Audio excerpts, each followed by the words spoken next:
बड़ा ही सुंदर और मंगलकारी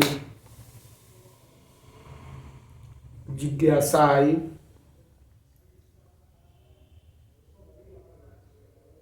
क्षत्रिय किसे कहते हैं? कौन है क्षत्रिय?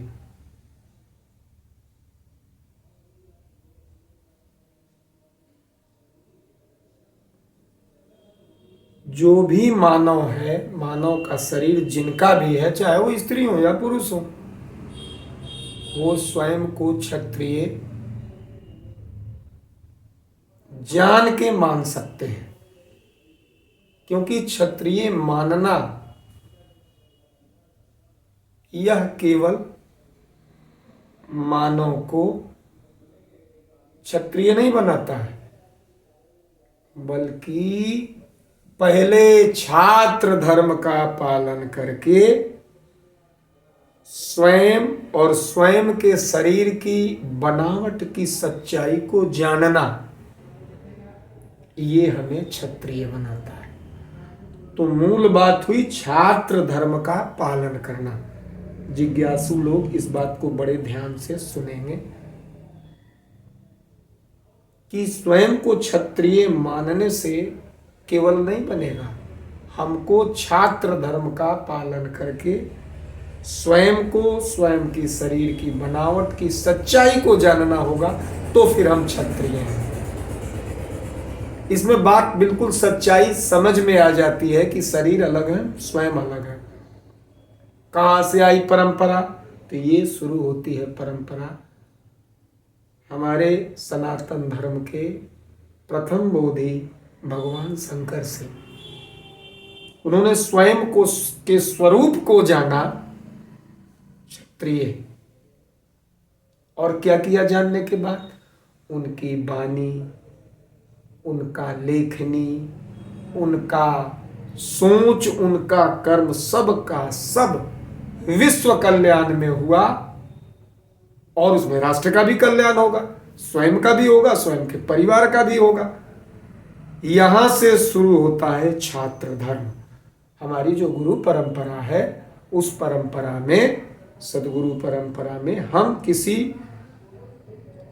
बोधि ज्ञानी सदगुरु के साथ संवाद, मनन, चिंतन, संवाद करें, फिर मनन करें, फिर चिंतन करें, फिर जो मुझे ज्ञान होगा, ये मुझे क्षत्रिय बनाता है। तो पहले हम छात्र बने सदगुरु के सानिध्य में। वर्ण व्यवस्था की शुरुआत, अर्थात वर्ण की शुरुआत, अर्थात अक्षर की शुरुआत, जो हम बोल रहे हैं, हमारे स्वर से जो निकल रहा है ईश्वर, ये शब्दों से बना है और शब्द अक्षर से बने हैं और अक्षर को वर्ण कहते हैं।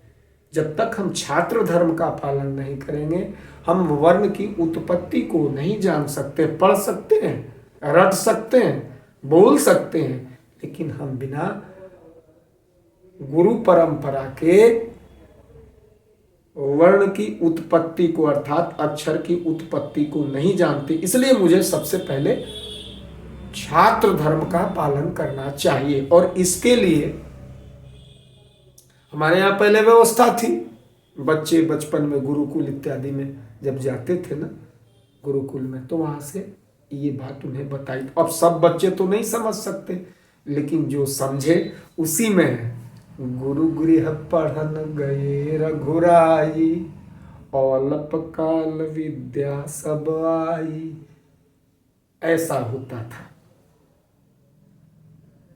दो प्रकार की विद्या, एक तो परा, एक अपरा। हमको दोनों को जानना चाहिए। एक लौकिक विद्या जिससे हम जीवन जी रहे हैं, और एक पारलौकिक विद्या जो वर्ण की उत्पत्ति, अक्षर की उत्पत्ति कैसे हुई, कब हुई, कहाँ हुई, हमारे अंदर कैसे हो रही है।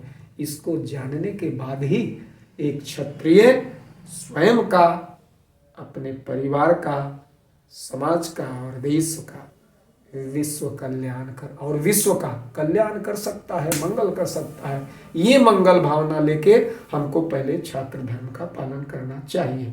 और ऐसा छात्र धर्म का पालन करने वाला क्षत्रिय सबसे पहले भ्रम से रहित होगा। भ्रम माने ब्रह्मा, अब ब्रह्मा से ब्राह्मण बना, तो एक जो छात्र, एक ब्राह्मण भी क्षत्रिय बन सकता है। वो ब्रह्म को यानी स्वयं को जान सकता है, अक्षर की उत्पत्ति को जान सकता है। और नहीं जानेगा तो भले कहे कि मैं ब्राह्मण हूं, कहे कि मैं क्षत्रिय हूं, या कुछ भी कहे, वो है नहीं, क्योंकि उसको माना है, उसने जाना नहीं है।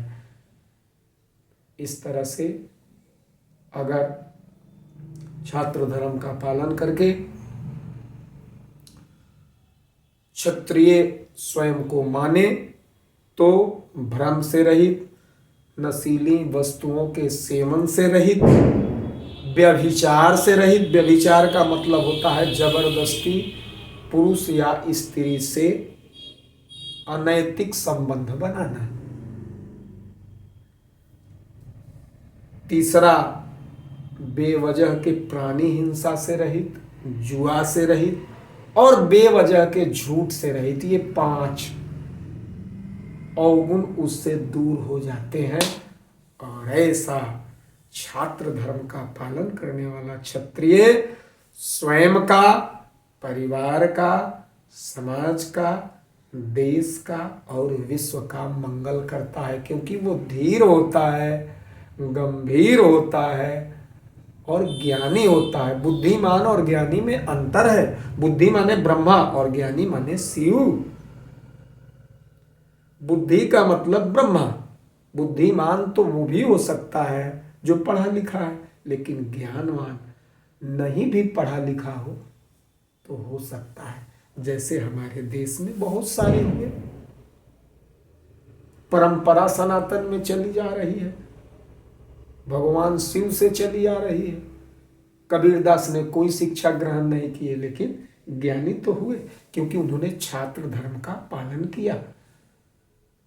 इसलिए मेरा आग्रह है कि भ्रम से निकलने के लिए छात्र धर्म का पालन करना चाहिए। और किसी पारंगत सदगुरु की, जैसे मैं भी हूं सामर्थ सदगुरु, मैंने भी छात्र धर्म का पालन करके स्वयं को जाना है, सृष्टिकर्ता को जाना है, प्रकृति को जाना है, शरीर को जाना है, तो हम भी जना सकते हैं। और सरल माध्यम है, नित्य कम से कम 5 मिनट रोज समझ लें और बैठ जाएं, ध्यान करें, हो भीतर अपने आप को समझे, अपनी सोच को समझे।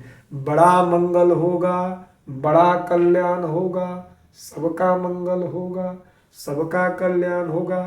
तो इसी के साथ इस क्षत्रिय धर्म से संबंधित ये आज का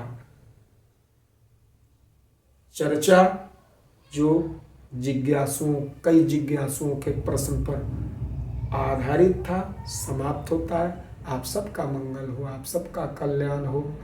ज्ञान की जय हो, अज्ञान का नाश हो, प्राणियों में सद्भावना हो, विश्व का कल्याण हो।